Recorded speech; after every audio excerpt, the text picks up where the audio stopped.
धन्यवाद राजीव जी। देखिए ये हेमंत सोरेन की सरकार के ऊपर खतरा है, या सरकार को गिराने की बात की जा रही है, या उस गिराने का जो प्रयास है वो काफी हद तक बढ़ गया है। यह बात तो 3-4 दिन पहले ही हो गई, सामने आ गई थी, जब बीजेपी के गोड्डा के सांसद जी का एक ट्वीट आ गया कि काम हो गया, जय श्री राम। उस समय से ही सब कुछ आ गया था कि किस तरीके से बीजेपी हेमंत सोरेन सरकार को गिराने के लिए अपने प्रयासों में कितनी दूर तक सफल हो गई है।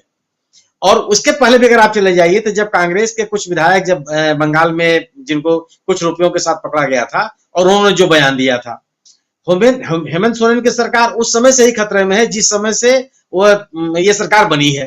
से ही बीजेपी लगी हुई सरकार को गिराने के लिए, किस तरीके से या तो हेमंत सोरेन में ही एक कोई एक नाथ शिंदे खोज लिया जाए झारखंड मुक्ति मोर्चा में ही, या कांग्रेस को तोड़ लिया जाए। खैर अब आकर के ये मामला आ गया डिस्क्वालिफिकेशन का मुख्यमंत्री जी का। लेकिन राजीव जी ये भी स्थिति है कि यह मौका भी विपक्ष में हेमंत सोरेन ने खुद दिया। यह सबको पता है, यह स्थापित रूल है। इसके पहले पता नहीं कितने लोग 20 एमएलए आपको याद होगा कि डिस्क्वालीफाई किए जा चुके हैं आम आदमी पार्टी के भी हाल में दिल्ली में। उसके पहले कर्नाटक में डिस्क्वालीफाई थे, उसके पहले सिक्किम में डिस्क्वालीफाई किए गए थे। फिर लाभ के पद को लेकर के चंद्र और सोनिया गांधी का इस्तीफा हो चुका, हमारे आपके सामने है वो। अगर आप एक पद पे रहकर को लाभ का पद लेने की अनुमति नहीं है नियमानुसार जनप्रतिनिधित्व कानून के अंतर्गत, तो ये मुख्यमंत्री की तो जानकारी में है ना। आप मुख्यमंत्री हैं, माइनिंग के आप के मंत्री भी आप हैं, और आप अपनी कलम से अपने ही नाम से कोई माइनिंग का पट्टा ले लेते हैं, तो आप तो तस्तरी में सजा करके एक मुद्दा दे दिया विपक्ष को। इस मुद्दे से आराम से बचा जा सकता था। मतलब आप सोचिए कि हेमंत सोरेन, झारखंड मुक्ति मोर्चा में कोई व्यक्ति ऐसा नहीं है जिसके ऊपर भ्रष्टाचार का आरोप न लग गया हो।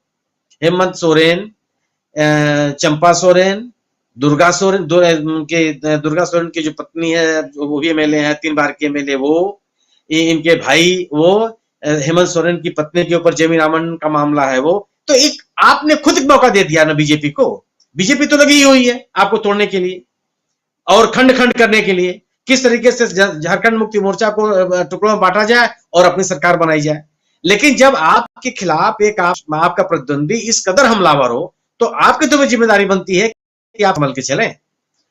बिहार की घटनाओं ने विपक्ष को बड़ी ताकत दी, विपक्ष के लोगों को एकजुट किया, विपक्ष के लोगों को संगठित किया। लेकिन इस घटना ने यह भी है कि विपक्ष की कमजोरियां भी सामने आई। यह इन चीजों को आसानी से हेमंत सोरेन टाल सकते थे। रही बात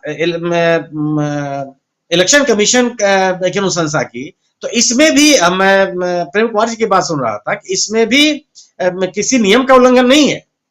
इन लोगों ने विपक्ष ने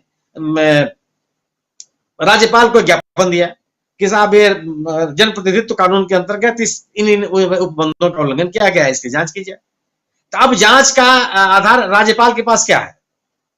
अगर आप सिर्फ इसके और उसमें अनुरोध किया गया है कि इनकी सदस्यता खत्म की जाए, तो इलेक्शन कमीशन इस पर निर्णय ले सकता है।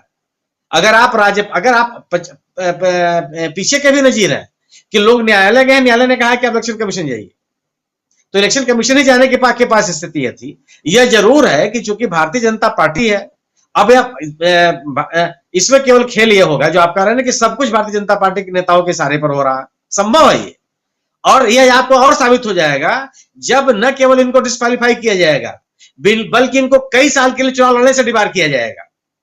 ये भी आपके सामने स्थिति आएगी, तब आपको और इस सत्तारूढ़ दल का खेल समझ में आएगा। लेकिन जिस तरीके से झारखंड का विपक्ष सत्तारूढ़ दल पर हमलावर है, उसमें झारखंड मुक्ति मोर्चा के नेताओं को भी कम से कम ये अपने कदम को बड़े संतुलित तरीके से मजबूती के साथ सोच समझ के उठाने चाहिए थे। आप अपने विपक्ष को क्यों मौका दे रहे हैं? हम तमाम हमारे शिकायतें हैं बीजेपी से, सरकारों को तोड़ने का, विधायकों को तोड़ने का, पार्टियों को खंडित करने का, पार्टियों में सेंध लगा करके अपनी सरकार बना लेने का। लेकिन यह तो ताजा तरीन उदाहरण होगा ना कि आपने एकदम तसल्ली में समेट करके एक मौका दे दिया बीजेपी को सरकार के ऊपर हमलावर होने के लिए। जी बिल्कुल सही कह रहे हैं आप। सरकार के ऊपर हमला